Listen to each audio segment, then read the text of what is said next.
ഇന്ന് രാവിലെ നമ്മുടെ കണ്ണൂരിൻ്റെ സിനിമാ രംഗത്തെ സംഭാവനയായിട്ടുള്ള ശ്രീനിവാസൻ്റെ മരണവാർത്തയാണ് കേട്ടത്. മലയാള സിനിമാ രംഗത്ത് എഴുത്തുകാരൻ, കഥാകൃത്ത്, അഭിനേതാവ്, സംവിധായകൻ എന്ന നിലകളിലെല്ലാം സിനിമക്ക് അമൂല്യമായ സംഭാവന നൽകിയ നല്ലൊരു ഉത്തമനായ സിനിമാ രംഗത്തെ കലാകാരനാണ് നമുക്ക് നഷ്ടപ്പെട്ടത്. ശ്രീനിവാസനുമായിട്ട് എനിക്കൊരുപാട് കാലത്തെ അടുത്ത വ്യക്തിബന്ധമുണ്ടായിരുന്നു. ആ വ്യക്തിബന്ധം ഇപ്പോഴും തുടരുകയാണ്. അദ്ദേഹം കണ്ണൂരിൽ പാട്യത്താണ് ജനിച്ചു വളർന്നത്. അദ്ദേഹത്തിൻ്റെ പിതാവ് ഒരു അധ്യാപകനായിരുന്നു. അദ്ദേഹത്തിൻ്റെ പിതാവ് തന്നെ അറിയപ്പെടുന്ന ഒരു പൊതുരംഗത്തുള്ള അല്ലെങ്കിൽ സാമൂഹ്യ രംഗത്തുള്ള ഒരു നല്ല അധ്യാപകനായിരുന്നു.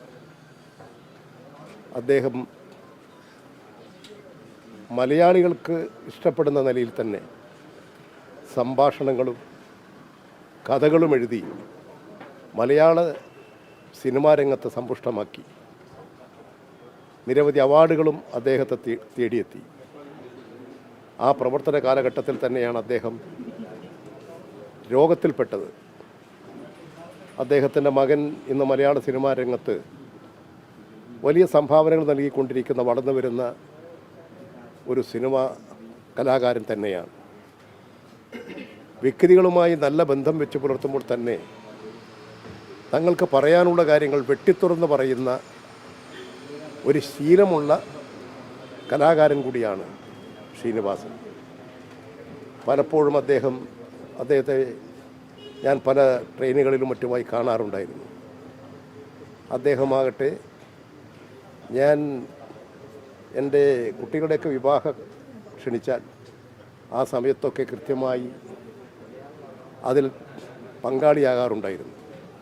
അടുത്തൊരു സുഹൃത്ത് ബന്ധം വെച്ചു പുലർത്തിയിട്ടുള്ള ഒരു നല്ല കലാകാരനാണ് ശ്രീനിവാസൻ.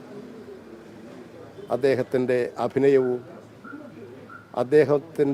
അദ്ദേഹത്തിന് പ്രകടിപ്പിക്കാനുള്ള ആശയങ്ങൾ വളരെ സമർത്ഥമായി ജനഹൃദയങ്ങളെ ആകർഷിക്കാൻ കഴിയുന്ന ശൈലിയോടുകൂടി അവതരിപ്പിക്കാൻ കഴിഞ്ഞിട്ടുള്ള നല്ലൊരു സിനിമാ രംഗത്തെ പ്രതിഭയായിരുന്നു. അദ്ദേഹത്തിൻ്റെ ദേഹവിയോഗത്തിൽ അങ്ങേയറ്റത്തെ ദുഃഖവും അനുശോചനവും രേഖപ്പെടുത്തുകയാണ്. എൻ്റെ ഒരു അടുത്ത സിനിമാ രംഗത്തെ സുഹൃത്തായ അദ്ദേഹത്തിൻ്റെ വേർപാട് വളരെ വേദനയുണ്ടാക്കുന്നൊരു കാര്യം കൂടിയാണ്. അതാണ് ഇപ്പോൾ നിങ്ങളോട് പറയാനുള്ള കാര്യം. ബാക്കി അദ്ദേഹത്തിൻ്റെ എങ്ങനെയാണ് സംസ്കാരം എന്നുള്ള കാര്യങ്ങളെക്കുറിച്ചൊന്നും വാർത്തകൾ പുറത്തു വന്നു കഴിഞ്ഞിട്ടില്ല. അതിനുശേഷം എന്താണെന്നുള്ള കാര്യം ആലോചിക്കും.